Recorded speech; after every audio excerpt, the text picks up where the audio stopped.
हरिः ओम्। व्यासाय भवनाशाय श्रीशाय गुणराशये हृद्याय शुद्धविद्याय मध्वाय च नमो नमः। नारायणाय परिपूर्णगुणार्णवाय विश्वोदयस्थितिलयो नियतिप्रदाय ज्ञानप्रदाय विबुधासुरसौख्यदुःखसत्कारणाय वितताय नमो नमस्ते। श्रीगुरुभ्यो नमः। हरिः ओम्। ಧರ್ಮರಾಜ ತನ್ನ ಮಯ್ಯ ಸಭೆಯಲ್ಲಿ ಕುಳಿತುಕೊಂಡಾಗ ನಾರದರು ಅಲ್ಲಿಗೆ ಬರ್ತಾರೆ. ನಾರದರನ್ನ ನೀವು ಯಾವ್ಯಾವ ಲೋಕಗಳನ್ನು ನೋಡಿದ್ದೀರಿ, ಸಭೆಗಳನ್ನು ನೋಡಿದ್ದೀರಿ ಅಂತ ಕೇಳಬೇಕಾದ್ರೆ ನಾರದರು ಪ್ರಾಸಂಗಿಕವಾಗಿ ಎಲ್ಲ ಲೋಕಗಳನ್ನು ಕೂಡ ಹೇಳಿಕೊಂಡು ಬಂದು ಕೊನೆಗೆ ಹೇಳ್ತಾರೆ, ಇಂದ್ರ ಸಭೆ ಇದೆ ಮತ್ತು ಯಮಧರ್ಮರಾಜನ ಸಭೆ ಇದೆ. ಇಂದ್ರನ ಸಭೆಯಲ್ಲಿ ಹರಿಶ್ಚಂದ್ರ ಇದ್ದಾನೆ, ನಾರದರ ಯಮನ ಸಭೆಯಲ್ಲಿ ಉಳಿದ ರಾಜಮಹಾರಾಜರುಗಳು, ಹಾಗೆ ನಿನ್ನ ತಂದೆಯಾದಂತಹ ಪಾಂಡು ಇದ್ದಾನೆ ಅಂತ ಇಷ್ಟು ವಿಚಾರವನ್ನು ಹೇಳಿದರು. ಇಷ್ಟು ಹೇಳಿದಾಗ ಅವನಿಗೆ ಧರ್ಮರಾಜ ಹೇಳ್ತಾರೆ, ನನಗೆ ದೊಡ್ಡ ಸಂದೇಹ ಇದೆ. ಏನಂತ ಹೇಳಿದ್ರೆ, ಹರಿಶ್ಚಂದ್ರನಿಗೆ ಇಂದ್ರನ ಸಭೆ ಯಾಕೆ ಸಿಕ್ತು, ನನ್ನ ತಂದೆಗೆ ಯಾಕೆ ಸಿಗಲಿಲ್ಲ, ಇದಕ್ಕೆ ಕಾರಣ ಏನು ಅಂತ ಸಹಜವಾಗಿ ಬಂದಂತಹ ಒಂದು ಪ್ರಶ್ನೆಯನ್ನ ಅವ್ರ ಹತ್ರ ಕೇಳ್ತಾನೆ. ಅದಕ್ಕೆ ನಾರದರು ಏನು ಹೇಳಿದರು ಅಂತ ಇಂದಿನಿಂದ ಪ್ರಾರಂಭ ಆಗುತ್ತೆ. 72ನೇ ಶ್ಲೋಕದಿಂದಾಗಿ ಪ್ರಾರಂಭ. ಇತ್ಯುಕ್ತೋ ನಾರದ ಪ್ರಾಹ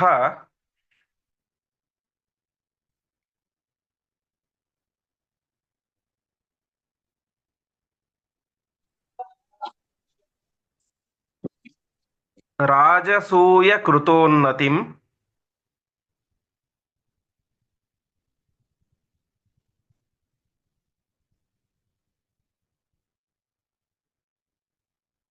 ಹರಿಶ್ಚಂದ್ರಸ್ಯ ತಾಂ ದೃಷ್ಟ್ವಾ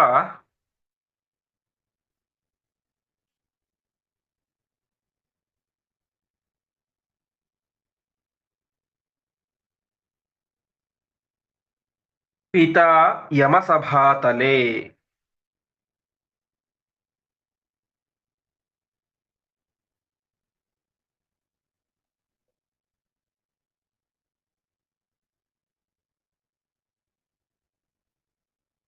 ಹಿತಸ್ತ್ವಾಂ ಅವದತ್ ಪಾಂಡು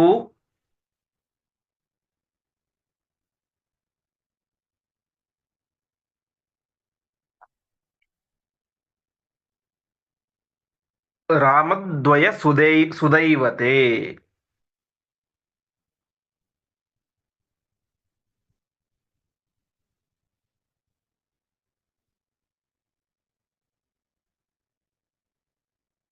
ಪದಚ್ಛೇದ.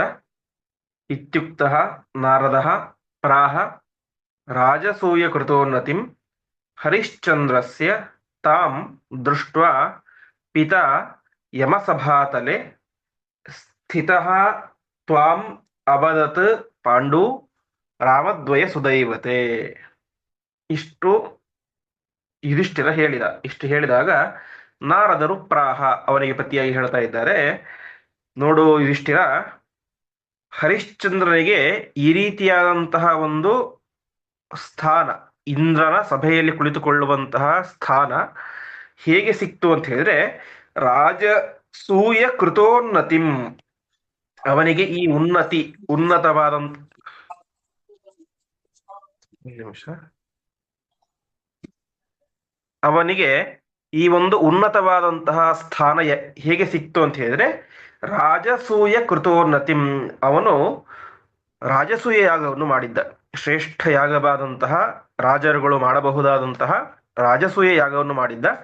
ಹಾಗಾಗಿ ಆ ಒಂದು ಪುಣ್ಯದಿಂದಾಗಿ ಹರಿಶ್ಚಂದ್ರನಿಗೆ ಇಂದ್ರನ ಸಭೆಯಲ್ಲಿ ಜಾಗ ಸಿಕ್ಕಿದೆ. ನಿಮ್ಮ ತಂದೆಯಲ್ಲಿದ್ದಾನೆ ಯಮಸಭಾತಲೆ ರಾಮದ್ವಯ ಸುದೈವತೆ, ರಾಮರೂಪ ಮತ್ತು ಪರಶುರಾಮ ರೂಪ, ಎರಡು ರೂಪ ಇರುವಂತಹ ಯಮನ ಸಭೆಯಲ್ಲಿ ನಿಮ್ಮ ತಂದೆ ಇದ್ದಾನೆ. ಅದನ್ನ ನೋಡಿದಂತಹ ನಿಮ್ಮ ತಂದೆ ಅಂದ್ರೆ ಹರಿಶ್ಚಂದ್ರ ತಾನೆಲ್ಲಿದ್ದಾನೆ, ಇಂದ್ರ ಸಭೆಯಲ್ಲಿ ಇದ್ದಾನೆ. ಯಮದ ಪಾಂಡು ಮಹಾರಾಜ ಯಮನ ಸಭೆಯಲ್ಲಿದ್ದಾನೆ. ಇದನ್ನು ಗಮನಿಸಿದಂತಹ ನಿಮ್ಮ ತಂದೆ ಅರ್ಥಾತ್ ಪಾಂಡು ಮಹಾರಾಜ ನಿನಗೆ ಈ ಮಾತನ್ನ ಹೇಳಿದ್ದಾನೆ ಅಂತ. ಅಂದ್ರೆ ಇದೆಲ್ಲವೂ ಕೂಡ ನಾರದರು ಧರ್ಮರಾಜನ ಮುಖಾಂತರ ಈ ಒಂದು ರಾಜಸೂಯ ಯಾಗವನ್ನು ಮಾಡಿಸಬೇಕು ಅಂತಾನೆ ಅಲ್ಲಿಗೆ ಬಂದದ್ದು. ನೇರವಾಗಿ ಆ ಮಾತನ್ನು ಹೇಳದೇನೆ, ನೀವೆಲ್ಲಾದ್ರೂ ಕೂಡ ಇಂತಹ ಲೋಕವನ್ನು ಸಭೆಯನ್ನು ನೋಡಿದ್ದೀರಾ ಅಂತ ಯುಧಿಷ್ಠಿರ ಕೇಳ್ತಾರೆ. ಆವಾಗ ಅವರು ಎಲ್ಲ ಲೋಕಗಳನ್ನು ಕೂಡ ಹೇಳ್ಕೊಳ್ತಾ ಬಂದು ಯುಧಿಷ್ಠಿರನಿಗೆ ಈ ಪ್ರಶ್ನೆ ಬರಬೇಕು. ಏನಂತ, ನನ್ನ ತಂದೆ ಯಾಕೆ ಯಮನ ಸಭೆಯಲ್ಲಿ ಇದ್ದಾನೆ ಮತ್ತು ಹರಿಶ್ಚಂದ್ರ ಯಾಕೆ ಅಲ್ಲಿ ಇದ್ದಾನೆ, ದೇವಸಭೆಯಲ್ಲಿದ್ದಾನೆ ಅಂತ ಅವನಿಗೆ ಪ್ರಶ್ನೆ ಬರಬೇಕು. ಪ್ರಶ್ನೆ ಬರ್ಲಿಕ್ಕೋಸ್ಕರವೇನೆ ಎಲ್ಲ ಲೋಕಗಳ ಬಗ್ಗೆ ಹೇಳ್ಕೊಂಡು ಬಂದು ಕೊನೆಗೆ ಇದರ ಬಗ್ಗೆ ಹೇಳ್ತಾನೆ. ಯಮನ ಸಭೆಯಲ್ಲಿ ಹರಿಶ್ಚಂದ್ರ ಇದ್ದಾನೆ, ಇಲ್ಲಿ ಬೇರೆ ರಾಜರು ಇದ್ದಾರೆ ಮತ್ತು ನಿಮ್ಮ ತಂದೆ ಇದ್ದಾನೆ ಅಂತ ಹೇಳಿದ್ರು. ಇಷ್ಟು ಹೇಳಿದಾಗ ಕರೆಕ್ಟ್ ಆಗಿ ಆ ಟೈಮಿಗೆ ಅವನಿಗೆ ಪ್ರಶ್ನೆ ಬಂತು, ನಮ್ಮ ತಂದೆಯು ದೊಡ್ಡ ರಾಜರಾದಂಥವರು, ಕುರುವಂಶದ ಮಹಾರಾಜರು, ಅವರಿಗೆ ಯಾಕೆ ಇಂದ್ರ ಸಭೆಯಲ್ಲಿ ಸ್ಥಾನ ಸಿಗಲಿಲ್ಲ, ಹರಿಶ್ಚಂದ್ರನಿಗೆ ಯಾಕೆ ಸಿಕ್ತು ಅಂತ ಸಹಜವಾಗಿ ಪ್ರಶ್ನೆ ಬಂತು. ಆವಾಗ ಅವರು ಹೇಳ್ತಾ ಇದ್ದಾರೆ ನಾರದರು, ನಿಮ್ಮ ತಂದೆ ನಿನಗೆ ಈ ಒಂದು ಮಾತನ್ನು ಹೇಳಿ ಕಳಿಸಿದ್ದಾನೆ. ಹರಿಶ್ಚಂದ್ರನಿಗೆ ಯಾಕೆ ಸಿಕ್ತು ಅಂತ ಹೇಳಿದ್ರೆ ಅವನು ರಾಜಸೂಯ ಯಾಗವನ್ನು ಮಾಡಿದ್ದ, ಅದರಿಂದಾಗಿ. ಗೋಪಾಲರಾವ್ ಅವರು ಮ್ಯೂಟ್ ಮಾಡ್ಕೋಬೇಡಿ ನೀವು. ಅವನಿಗೆ ಆ ಸ್ಥಾನ ಸಿಕ್ಕಿದೆ, ನಿಮ್ಮ ತಂದೆ ಮಾಡಿಲ್ಲ ಹಾಗಾಗಿ ಸಿಕ್ಕಿಲ್ಲ ಅಂತ ಇಷ್ಟು ವಿಚಾರವನ್ನ ಹೇಳಿದ. ಮುಂದೆ ಕರೋತು ರಾಜಸೂಯಮ್ಮೆ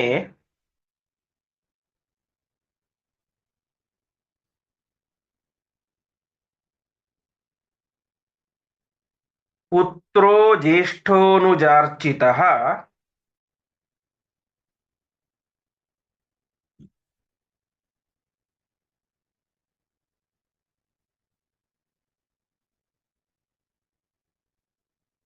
ಪಾಲಿತೋ ವಾಸುದೇವೇನ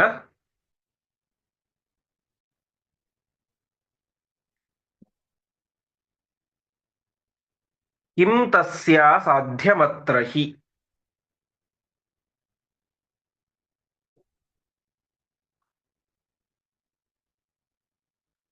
ಏತಚ್ಛ್ರುತ್ವಾ ಧರ್ಮಸುತೋ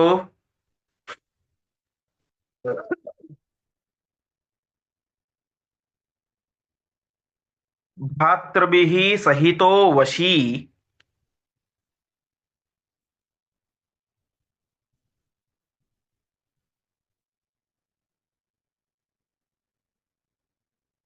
ಅವಾಪ್ತಿಂ ರಾಜಸೂಯಸ್ಯ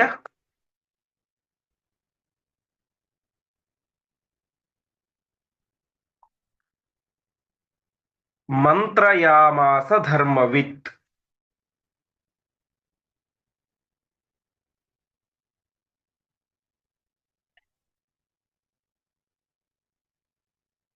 ಪದಚ್ಛೇದ.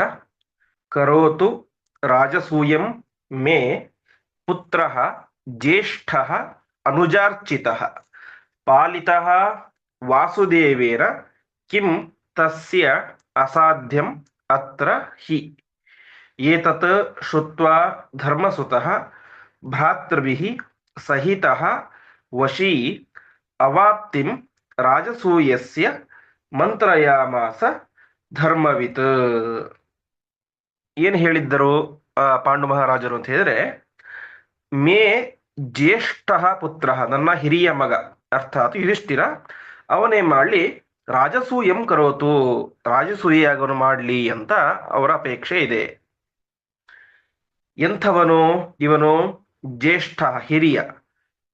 ಅಷ್ಟು ಮಾತ್ರ ಅಲ್ಲ, ಅನುಜಾರ್ಚಿತ, ತಮ್ಮಂದಿರಿಗೆ ಅವನಲ್ಲಿ ಭಾರಿ ಪ್ರೀತಿ, ಒಲವು, ಗೌರವ ಎಲ್ಲವೂ ಕೂಡ ಇದೆ. ಅವನು ಹೇಳಿದ್ದನ್ನ ಅವ್ರು ಯಾರು ಕೂಡ ತೆಗೆದುಹಾಕಲಿಕ್ಕೆ ಸಾಧ್ಯವೇ ಇಲ್ಲ. ಹೀಗೆ ಅನುಜಾರ್ಚಿತ, ತಮ್ಮಂದಿರಿಂದಾಗಿ ಅವನು ಸೇವಿತನಾಗಿದ್ದಾನೆ. ಅರ್ಥಾತ್ ಅವರಲ್ಲಿ ಒಳ್ಳೆ ವಿನಮ್ರ ಬುದ್ಧಿ ಇದೆ ಅಂತ. ಅಣ್ಣನಲ್ಲಿ ಒಳ್ಳೆ ಗೌರವ ಬುದ್ಧಿ ತಮ್ಮಂದಿರಿಗೆ ಇದೆ, ಅರ್ಜುನ, ಭೀಮ, ನಕುಲ, ಸಹದೇವರಿಗೆ.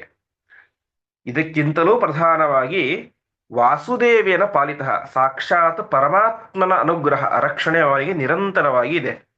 ಮಮ ಪ್ರಾಣಾಹಿ ಪಾಂಡವಾಹ ಅಂತ ಪರಮಾತ್ಮ ಏನ್ ಹೇಳ್ತಾರಲ್ಲ, ಹಾಗೆ ಪಾಂಡವರಿಗೆ ಕೃಷ್ಣನ ರಕ್ಷಣೆ ಯಾವಾಗಲೂ ಇದೆ. ಹೀಗೆ ಬಲಿಷ್ಠರಾದಂತಹ ಯಾವ ತಮ್ಮಂದಿರ ಒಂದು ಬಲ ಇದೆ, ಪ್ರಧಾನವಾಗಿ ಪರಮಾತ್ಮನ ರಕ್ಷಣೆ ಇದೆ. ಹಾಗಾಗಿ ರಾಜಸೂಯ ಯಾಗ ಮಾಡಲಿಕ್ಕೆ ಧರ್ಮರಾಜನಿಗೆ ಕಷ್ಟ ಏನಿಲ್ಲ, ಅದೇನು ಅಸಾಧ್ಯವಾದದ್ದೇನಲ್ಲ. ತಸ್ಯ ಅಸಾಧ್ಯ ಮಾತ್ರಂ ಕಿಂ, ಅಸಾಧ್ಯವಾದದ್ದೇನಿಲ್ಲ. ಅವನು ತಮ್ಮಂದಿರ ಸಹಾಯದಿಂದ ಪರಮಾತ್ಮನ ಅನುಗ್ರಹದಿಂದಾಗಿ ಅನಾಯಾಸವಾಗಿ ರಾಜಸೂಯ ಯಾಗವನ್ನು ಮಾಡಬಹುದು.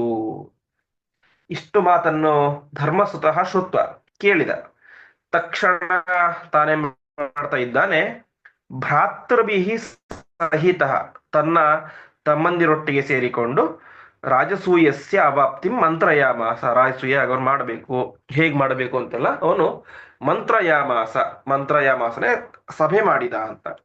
ಅಂತ 5 ಜನ ಅಣ್ಣ ತಮ್ಮಂದಿರು ಸೇರಿಕೊಂಡು ಕೂಡ ಹೇಗ್ ಮಾಡೋದು, ಏನ್ ಮಾಡಬೇಕು ಅಂತೆಲ್ಲ ಒಂದು ಆಲೋಚನೆಯನ್ನ, ಮಂತ್ರಾಲೋಚನೆ ಸಭೆಯನ್ನ ಮಾಡ್ತಾ ಇದ್ದಾರೆ. ಮುಂದೆ ಸುಕಾರ್ಯಮೇತದಿತ್ಯಲಂ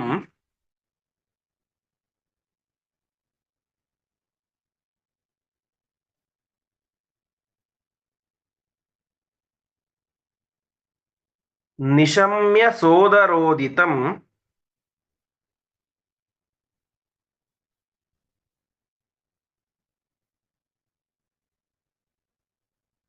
ಅಯಾತಯತ್ ಸ್ವಸಾರಥಿಂ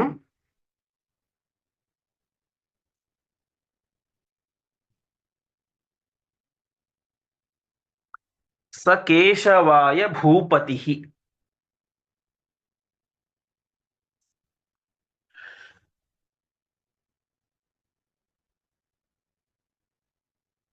ತದೈವ ಕೇಶವಸ್ಯ ಯಾಹ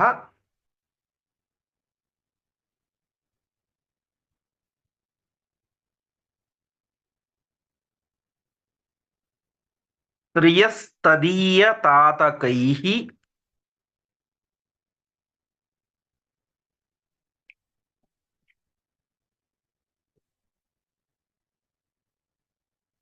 ಸಹೋದರೈಶ್ಚ ಯಾಪಿತಃ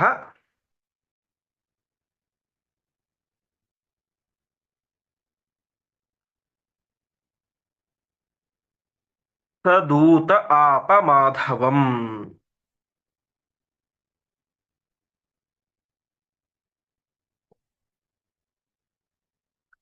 ಪದಚ್ಛೇದ.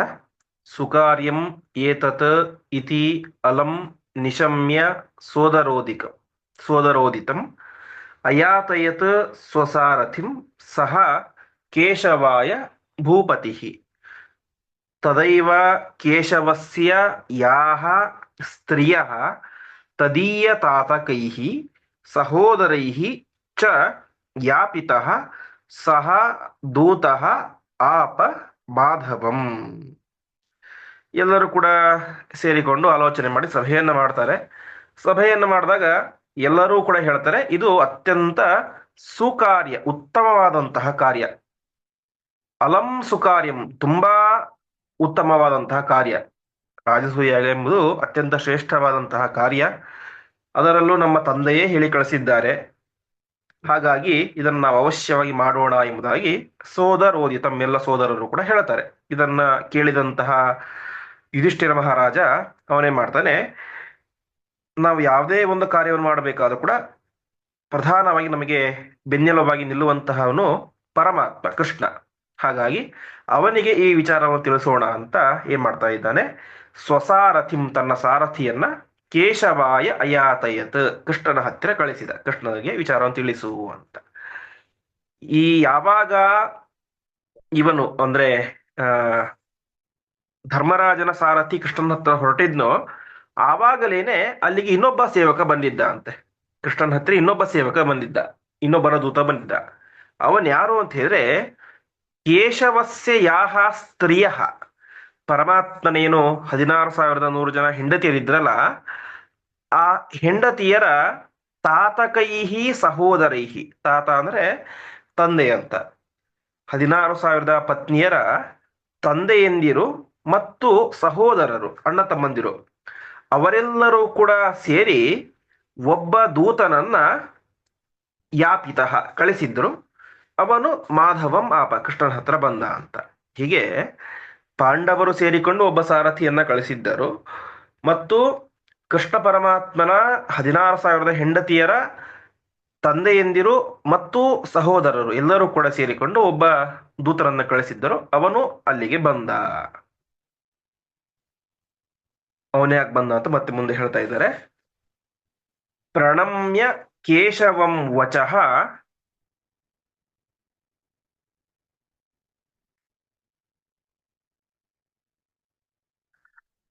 ಸ ಆಹ ಮಾಗಧೇನತೆ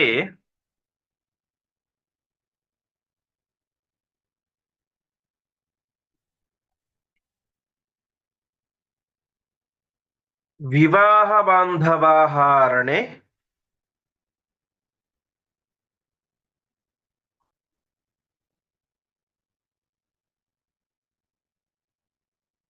ವಿಜಿತ್ಯ ರೋಧಿತಾ ಗಿರೌ.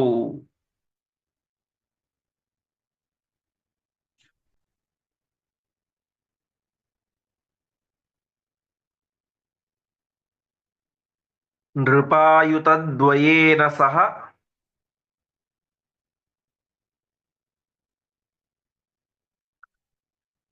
ಅಷ್ಟವಿಂಶಕೈಃ ಶತೈರಪಿ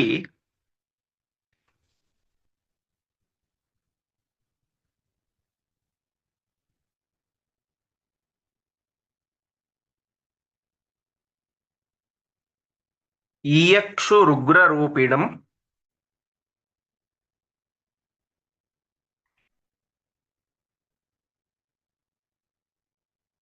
ತ್ರಿಲೋಚನಂ ತ್ವಯಿ ಸ್ಥಿತೇ.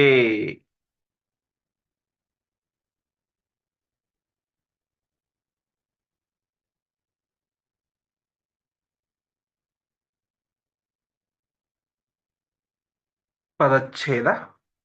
ಪ್ರಣಮ್ಯ ಕೇಶವಂ ವಚಃ ಸಹ ಆಹ ಮಾಗಧೇನ ತೇ ವಿವಾಹ ಬಾಂಧವಾಃ ರಣೆ ವಿಜಿತ್ಯ ರೋಧಿತಾಃ ಗಿರೌ. ನೃಪಾಯುತದ್ವಯೇನ ಸಹ ಅಷ್ಟವಿಂಶಕೈಃ ಶತೈಃ ಅಪಿ ಈಯಕ್ಷುಃ ಉಗ್ರರೂಪಿಣಂ ತ್ರಿಲೋಚನಂ ತ್ವಯಿ ಸ್ಥಿತೇ. ಮುಂದೆ ಹೇಳ್ತಾ ಇದ್ದಾರೆ, ಯಾಕೆ ಆ ದೂತ ಅಲ್ಲಿಗೆ ಬಂದಿದ್ದ, ಪರಮಾತ್ಮನ ಹೆಂಡತಿಯರ ದೂತ, ತಂದೆಯದಿರ ದೂತ ಅಂತ ಹೇಳಿದ್ರೆ, ಅವನು ಬಂದು ಹೇಳಿದ ಏನಂತ, ಪ್ರಣಮ್ಯ ಕೇಶವಂ, ಪರಮಾತ್ಮನಿಗೆ ನಮಸ್ಕಾರವನ್ನು ಮಾಡಿ ಒಂದು ಮಾತನ್ನ ಹೇಳಿದ. ಏನಂತ, ಕೃಷ್ಣ ಪರಮಾತ್ಮ ವಿವಾಹ ಬಾಂಧವಾಹ, ನಿನ್ನ ವಿವಾಹದ ಬಂಧುಗಳು ಅಂತ. ಅಂದರೆ ನಿನಗೆ ಅವರ ಹೆಣ್ಣು ಮಕ್ಕಳನ್ನು ಕೊಟ್ಟು ಮದುವೆ ಮಾಡಿದಂತಹ ತಂದೆಯಂದಿರು ಮತ್ತು ಅಣ್ಣ ತಮ್ಮಂದಿರು, ಅರ್ಥಾತ್ ನಿನ್ನ ಹೆಣ್ಣು ಕೊಟ್ಟ ಮಾವಂದಿರು, ಅವರೆಲ್ಲರನ್ನೂ ಕೂಡ ಏನ್ ಮಾಡಿದ್ದಾನೆ, ಮಾಗಧ ಜರಾಸಂಧ ಅವರೆಲ್ಲರನ್ನೂ ಕೂಡ ರಣೇ ವಿಜಿತ್ಯ, ಯುದ್ಧದಲ್ಲಿ ಸೋಲಿಸಿ ಅವರನ್ನ ಗಿರೌ ರೋಧಿತಾಹ, ಅನೇಕ ಬೆಟ್ಟ ಗುಡ್ಡಗಳಲ್ಲಿ ಅವರನ್ನ ಬಂಧನ ಮಾಡಿ ಇಟ್ಟಿದ್ದಾನೆ. ಯಾಕೆ ಬಂಧನ ಮಾಡಿ ಇಟ್ಟಿದ್ದಾನೆ ಅಂತ ಹೇಳಿದ್ರೆ, ಅವನು ಒಂದು ಯಾಗವನ್ನು ಮಾಡ್ತಾ ಇದ್ದಾನೆ. ಪುರುಷ ಬಲಿಯನ್ನ, ನರಬಲಿಯನ್ನ ಕೊಟ್ಟು ಒಂದು ಯಾಗವನ್ನು ಮಾಡ್ತಾ ಇದ್ದಾನೆ. ಯಾರಿಗೋಸ್ಕರ? ತ್ರಿಲೋಚನಂ, ರುದ್ರದೇವರನ್ನು ಕುರಿತು ಒಂದು ಯಾಗವನ್ನು ಮಾಡ್ತಾ ಇದ್ದಾನೆ. ಅದರಲ್ಲಿ ಪುರುಷ ಬಲಿ ಕೊಡಬೇಕು. ಅದಕ್ಕೋಸ್ಕರ ಅವನೇ ಮಾಡಿದ್ದಾನೆ, ನೃಪಾಯುತದ್ವಯೇನ ಅಷ್ಟವಿಂಶಕೈಃ ಶತೈಃ. ಅಯುತ ಅಂತ ಹೇಳಿದ್ರೆ 10,000. ಅಯುತದ್ವಯ ಅಂದ್ರೆ 10 ರ 2, 20. ಹೀಗೆ ನೃಪಾಯುತದ್ವಯೇನ 20,000 ಮತ್ತು ಅಷ್ಟವಿಂಶಕೈಃ ಶತೈಃ. ಅಷ್ಟವಿಂಶಕ ಅಂತ ಹೇಳಿ 28, ಶತ ಅಂದ್ರೆ 100, 28 100 ಅಂತ. ಇವತ್ತು ಕೂಡ ಅನೇಕ ಜನ ಹಿರಿಯರು ಅಂದ್ರೆ ವಯಸ್ಸಾದಂಥವರೆಲ್ಲ ಈಗ ನಾವೆಲ್ಲ 1,200 ಅಂತ ಹೇಳ್ಬಿಡ್ತೀವಿ. ಅವ್ರು ಹಾಗೆ ಹೇಳಲ್ಲ, 1,200 ಅಂತ ಹೇಳ್ತಾರೆ, 1,600 ಅಂತ, 1,800 ಅಂತ. ಹಾಗೆ ಒಂದು ಹಿಂದೆ ಉಪಯೋಗ ಮಾಡ್ತಾ ಇದ್ದ ಒಂದು ರೀತಿಯಾದ ಭಾಷೆ 1,800, 2,400, 2,800 ಅಂತ.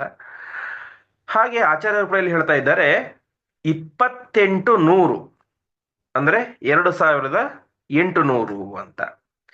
ಒಟ್ಟು ಎಷ್ಟಾಯ್ತು? ಅಯುತದ್ವಯ ಮತ್ತು ಅಷ್ಟವಿಂಶಕ ಶತ, 22,800. 20,000 ಪ್ಲಸ್ 2,800, 22,800. ಅಷ್ಟು ಜನ ರಾಜರುಗಳನ್ನು, ನೃಪರನ್ನ ಏನ್ ಮಾಡಿದ್ದಾನೆ, ಬಲಿ ಕೊಡಬೇಕು ಅಂತ ಸಿದ್ಧ ಮಾಡ್ಕೊಂಡಿದ್ದಾನೆ. ಇದೆಲ್ಲವೂ ಕೂಡ ಯಾವಾಗ ಆಗ್ತಾ ಇದೆ? ತ್ವಯಿಸ್ಥಿತೆ, ಪರಮಾತ್ಮ ನೀನಿರಬೇಕಾದ್ರೇನೆ ನಿನ್ನ ಮಾವಂದಿರಿಗೆ ಈ ರೀತಿಯಾದಂತಹ ಪ್ರಸಂಗ ಬಂದಿದೆ, ಹಾಗಾಗಿ ನೀನು ಬಂದು ಅವರನ್ನ ರಕ್ಷಣೆ ಮಾಡಬೇಕು ಅಂತ ಅವನ ಪ್ರಾರ್ಥನೆ. ಒಟ್ಟಿನಲ್ಲಿ ತಾತ್ಪರ್ಯ ಇಷ್ಟು. ಆ ಒಂದು ದೂತ ಯಾಕೆ ಬಂದಿದ್ದ ಅಂತ ಹೇಳಿದ್ರೆ, ಜರಾಸಂಧ ಅವರನ್ನ ಏನು ಬಂಧನ ಮಾಡಿ ಯಾವುದೋ ಬೆಟ್ಟ ಗುಡ್ಡಗಳಲ್ಲಿ ಇಟ್ಟು ಬಿಟ್ಟಿದ್ದಾನೆ, ಹಾಗಾಗಿ ರಕ್ಷಣೆ ಮಾಡುವಂತ ಪ್ರಾರ್ಥನೆಯನ್ನು ಮಾಡಲಿಕ್ಕೆ ಅಂತ ಆ ಒಂದು ದೂತನನ್ನ ಅವರು ಕಳಿಸಿದ್ದರು. ಹೀಗೆ ಅವನು ಕೂಡ ಅದೇ ಸಮಯಕ್ಕೆ ಬಂದಿದ್ದ. ಈ ಸಂದರ್ಭದಲ್ಲಿ ಒಂದು ಆ ವಿಚಾರ ಬರುತ್ತೆ. ಮಹಾಭಾರತದಲ್ಲಿ ಏನ್ ಹೇಳ್ತಾರೆ ಅಂದ್ರೆ, ಈ ಸಂದರ್ಭದಲ್ಲಿ ಸಭಾಪರ್ವದಲ್ಲಿ ಮಾತು ಬರುತ್ತೆ. ಅಲ್ಲಿ ಷಡಶೀತಿ ಸಮಾನೀತಾ ತೇಷಾಂ ರಾಜನ್ ಚತುರ್ದಶ ಜರಾಸಂಧೇನ ರಾಜಾನಃ ತತಃ ಕ್ರೂರಂ ಪ್ರವರ್ತ್ಸ್ಯತೆ ಅಂತ.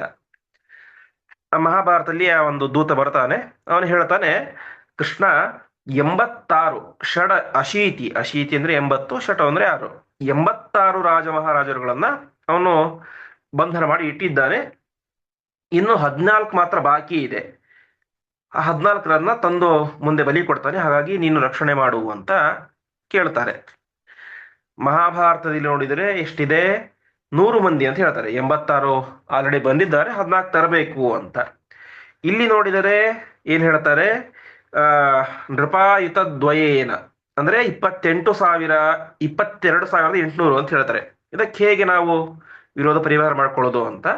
ಅದಕ್ಕೆ ನಮಗೆ ತಾತ್ಪರ್ಯ ವ್ಯಾಖ್ಯಾನದಲ್ಲಿ ಈ ವಿಚಾರ ಇಲ್ಲ. ವಾದಿರಾಜರು ಲಕ್ಷಾಲಂಕಾರದಲ್ಲಿ ಅಂದ್ರೆ ಮಹಾಭಾರತಕ್ಕೆ ವ್ಯಾಖ್ಯಾನ ಮಾಡೋಕ್ಕಾದ್ರೆ ಈ ವಿಚಾರವನ್ನು ಹೇಳ್ತಾರೆ. ಅಲ್ಲಿ ಅವರೇನ್ ಹೇಳೋದು ಅಂತ ಹೇಳಿದ್ರೆ, 86 ಅಂತ ಹೇಳಿದ್ರೆ ಅದು 86 ಅನ್ನೋದು ರಾಜರ ಸಂಖ್ಯೆ ಅಲ್ಲ, ಅವರ ಕುಲಗಳ ಸಂಖ್ಯೆ. ಷಡಶೀತಿ ಕುಲೋತ್ಪನ್ನ, 86 ಕುಲಗಳ ರಾಜರನ್ನು ತಂದು ಬಂದಿದ್ದ ಅಂತೆ ಅವನು. 86 ಕುಲಗಳಲ್ಲಿ ಹುಟ್ಟಿದಂತ ಅಂದ್ರೆ ಕೆಲವೊಬ್ಬರು ಒಂದೇ ಕುಲದಲ್ಲಿ ಬಂದಿರ್ತಾರೆ, ಅಣ್ಣ ತಮ್ಮಂದಿರು ಹೀಗೆ ಒಂದೇ ಕುಲದಲ್ಲಿ ಬಂದಿರ್ತಾರೆ. ಹಾಗೆ 86 ಕುಲಗಳಲ್ಲಿ ಹುಟ್ಟಿದಂತಹ ರಾಜರನ್ನು ಕರ್ಕೊಂಡು ಬಂದ್ಬಿಟ್ಟಿದ್ದಾನೆ. ಇನ್ನು ಅವನು 14 ಕುಲದ ರಾಜರನ್ನು ತರಬೇಕು ಅಂತ. ಹಾಗಾಗಿ ಈ ಉದ್ದೇಶದಲ್ಲಿ ವೇದವ್ಯಾಸ ದೇವರು 86 ಅಂತ ಹೇಳಿದ್ದು ಅಂತ. ಆದರೆ ಇದು ನಿರ್ಣಯ ಗ್ರಂಥ. ಮಹಾಭಾರತ ತಾತ್ಪರ್ಯ, ಮಹಾಭಾರತ ಅದರಲ್ಲಿ ಅನೇಕ ರೀತಿಯ ಭಾಷೆಗಳಿದ್ದಾವೆ. ಹಿಂದೆ ನಾವು ನೋಡಿದ್ದೇವೆ, ದರ್ಶನ ಭಾಷೆ, ಸಮಾಧಿ ಭಾಷೆ, ಗುಹ್ಯ ಭಾಷೆ ಅಂತ ರೀತಿಗಳು ಅನೇಕ ಇದ್ದಾವೆ. ಹೀಗೆ ಅಲ್ಲಿ ಕೆಲವೊಂದು ವಿಚಾರಗಳನ್ನ ಬೇರೆ ದರ್ಶನ ಟೆಕ್ನಿಕ್ ನಲ್ಲಿ ಹೇಳ್ಕೊಂಡು ಹೋಗಿರ್ತಾರೆ. ಆದ್ರೆ ಇದು ನಿರ್ಣಯ ಗ್ರಂಥ. ಅದಕ್ಕೆ ಆಚಾರ್ಯರು ಸ್ಪಷ್ಟವಾಗಿ ಸಂಖ್ಯೆಯನ್ನು ನಿರ್ಣಯಪೂರ್ವಕವಾಗಿ ಹೇಳ್ತಾ ಇದ್ದಾರೆ. ಅಷ್ಟವಿಂಶಕೈ ಶತೈ ಅಯುತದ್ವಯೇನ 22,800 ಅಂತ. ಅಂದ್ರೆ ಏನಾಯ್ತು? 100 ಅಲ್ಲ, ಈಗ ಅಲ್ಲಿ 86 ಕುಲಗಳಲ್ಲಿ 86 ರಾಜ ಕುಲದಲ್ಲಿ ಬಂದಂತಹ 22,800 ಜನರನ್ನ ಸಂಕಲ್ಪ ಮಾಡಿದ್ದಾನೆ ಅಂತ. ಹಾಗಾಗಿ ಮಹಾಭಾರತದ ಈ ಒಂದು ವಿಚಾರಕ್ಕೆ ಅಂದ್ರೆ ಇದು ಏನು ಭಾಗವತಲ್ಲಿ ಕೂಡ ಇದೇ ರೀತಿಯಾದಂತ ಅಂಶ ಬರುತ್ತೆ. 22,800 ಅಂತ. ಆದ್ರೆ ಮಹಾಭಾರತದಲ್ಲಿ ಆ ರೀತಿ ಹೇಳ್ತಾ ಇದ್ದಾರಲ್ಲ ಅಂತ ಹೇಳಿದ್ರೆ, ಅದಕ್ಕೆ ಆಚಾರ್ಯರು ಸ್ಪಷ್ಟ ನಿರ್ಣಯವನ್ನು ಕೊಡ್ತಾ ಇದ್ದಾರೆ. ಮಹಾಭಾರತಕ್ಕೂ ಮತ್ತು ಭಾಗವತಕ್ಕೂ ಬರುವಂತಹ ವಿರೋಧವನ್ನ ಈ ರೀತಿ ಪರಿಹಾರ ಮಾಡ್ತಾ ಇದ್ದಾರೆ. ಮತ್ತು ಹಾಗಾದ್ರೆ ಅದಕ್ಕೇನು ಅರ್ಥ ಅಂತ ಕೇಳಿದ್ರೆ, ಅದಕ್ಕೆ ವಾದಿರಾಜರ ಲಕ್ಷಾಲಂಕಾರದಲ್ಲಿ 86 ಅನ್ನೋದು ರಾಜರ ಸಂಖ್ಯೆ ಅಲ್ಲ, ಅದು ರಾಜಕುಲದ ಸಂಖ್ಯೆ, ಹಾಗಾಗಿ ಏನು ವಿರೋಧ ಇಲ್ಲ ಅಂತ. ಹೀಗೆ ಆಚಾರ್ಯರು ಮಹಾಭಾರತದಲ್ಲಿ ನಮಗೆ ಮೇಲ್ನೋಟಕ್ಕೆ ವಿರೋಧ ಅಂತ ಬರುವಂತಹ ಅನೇಕ ಅಂಶಗಳನ್ನ ಇಲ್ಲಿ ನಿರ್ಣಯಾತ್ಮಕವಾಗಿ ಸ್ಪಷ್ಟವಾಗಿ ತಿಳಿಸ್ತಾ ಹೋಗ್ತಾರೆ. ಮುಂದೆ ವಿಮೋಚಯಸ್ವ ತಾನ್ ಪ್ರಭೋ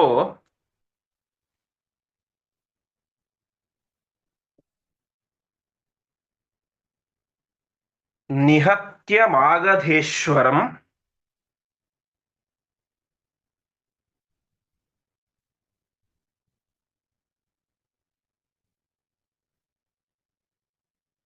ಅವೈದಿಕಂ ಮಖಂ ಚತಂ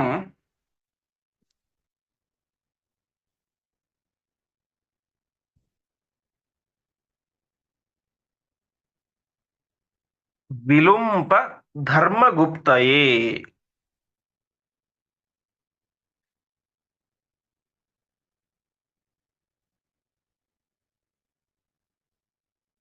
ಇತೀರಿತೇಥ ಸಾರಥಿಂ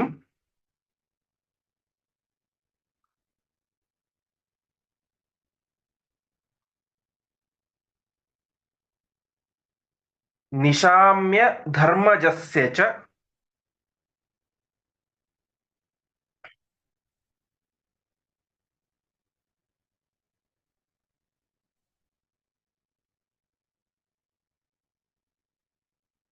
ನಿಶಮ್ಯ ತದ್ವಚಸ್ತದ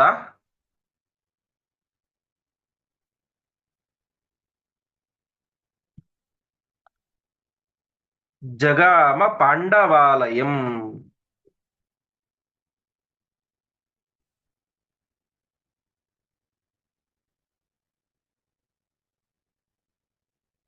ಪದಚ್ಛೇದ.